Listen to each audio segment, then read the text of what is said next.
Bonjour, bienvenue dans ma bibliothèque. Nous sommes à Montréal le 24 octobre 2013. Mon nom est Bruno Lalonde aujourd'hui. Et oui, je reprends mes lectures. Je vous lis ceci.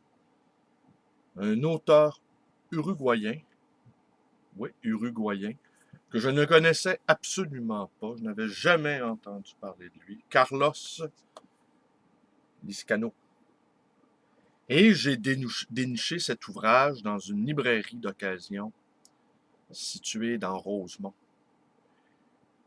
Vous le savez, je vous le dis souvent, je passe quelques-uns de mes loisirs, quand je sors de ma propre boutique, à aller bouquiner.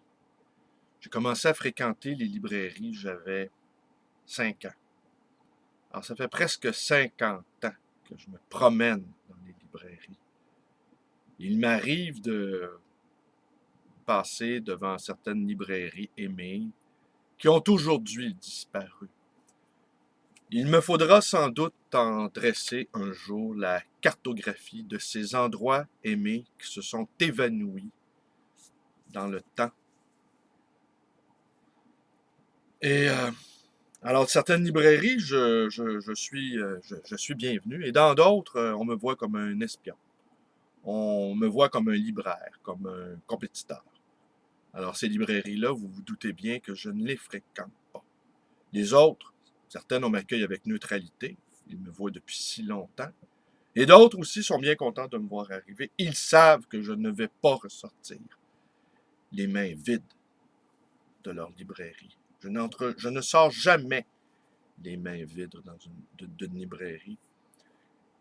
Alors, je vous lis un passage qui m'a beaucoup plu. Arriver à la littérature n'a pas été facile pour moi.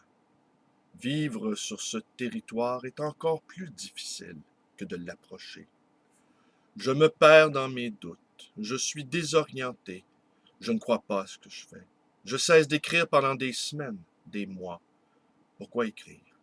Pourquoi se soumettre à la discipline d'être seul, dans le silence des heures, des jours, des années, pour faire quelque chose qui ressemble parfois à un jeu, mais qui jamais n'aura l'importance que, comme on le sait, la littérature doit avoir?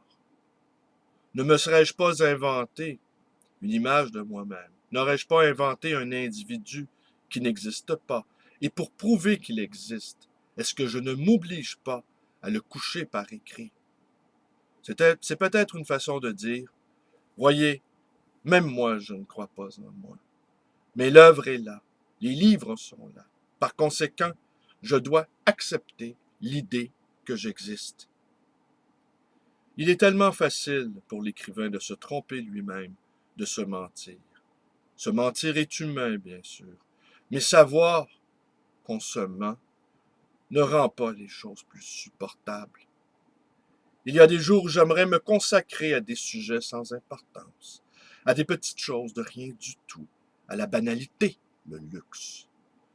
Je me le propose, je le mets en marche, cela dure quelques jours, quelques semaines, brusquement, n'importe où, à la plage, lors d'un dîner entre amis, au milieu d'une conversation, je ressens tout ce qu'il me reste à écrire, ce que je ne pourrai jamais écrire, parce que je n'ai ni talent, ni temps, ni formation. Et je sombre inévitablement. Je veux m'en aller, disparaître, m'enfermer. La littérature s'est alors imposée de nouveau, de façon négative. C'est dans ce sens que la littérature domine ma vie. Pas dans le sens où j'aurais des choses à dire, mais parce que sans la littérature, la vie manquerait de sens, de matière, de lieu pour exister. Un jour, l'optimisme revient. Je crois avoir trouvé le grand sujet, la façon de raconter qui me donnera le grand livre, celui que j'ai toujours voulu écrire. Alors, comme maintenant, un matin, je me lève, plein d'énergie, plein d'illusions, et j'écris. Au bout de quelques mois, il y a des chances que j'ai terminé un livre, et alors le puits est de nouveau là. Je tombe dans le trou, dans les questions de toujours. Écrire manque de sens. Mon incapacité à écrire ce que je voudrais écrire, la conviction d'être à tout jamais un petit homme de lettres, prisonnier de sa petitesse. Prisonnier de l'enfant de la Teja, qui croyait que la seule chose valable dans la vie était d'écrire. L'enfant élevé dans une maison où il n'y avait pas un seul livre, mais pour qui il n'y avait rien de mieux que les livres.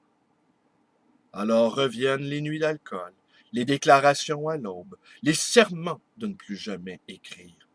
Jamais, plus jamais de ma vie, je n'écrirai quoi que ce soit.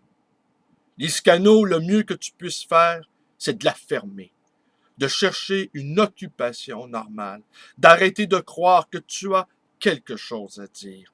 Tu n'as jamais rien eu à dire. Alors vient la fatigue de toutes ces années, l'accumulation du froid et de la fatigue, dont je n'ai jamais réussi à me remettre, la répugnante pensée que la vie m'a garrotté, m'a cerné de misère, de sang et de mort. Et en plein milieu du dégoût d'éprouver de la pitié pour moi-même, vouloir simplement me coucher et dormir des semaines ou des mois à l'abri, sans jamais avoir froid, me reposer, me réveiller un jour où le soleil brille, où tout est doux, léger, un jour où j'ai oublié d'être qui je suis et où je n'ai pas besoin de penser à écrire, de penser à dire, de penser à construire ce même personnage qui se raconte et qui est moi. Car je suis ce que j'écris, et je ne suis que ça. Étranger à moi-même, je ne devrais pas exister.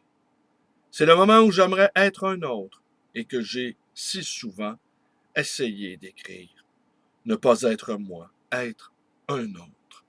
Et alors il y a la condamnation de celui qui ne peut être que lui-même.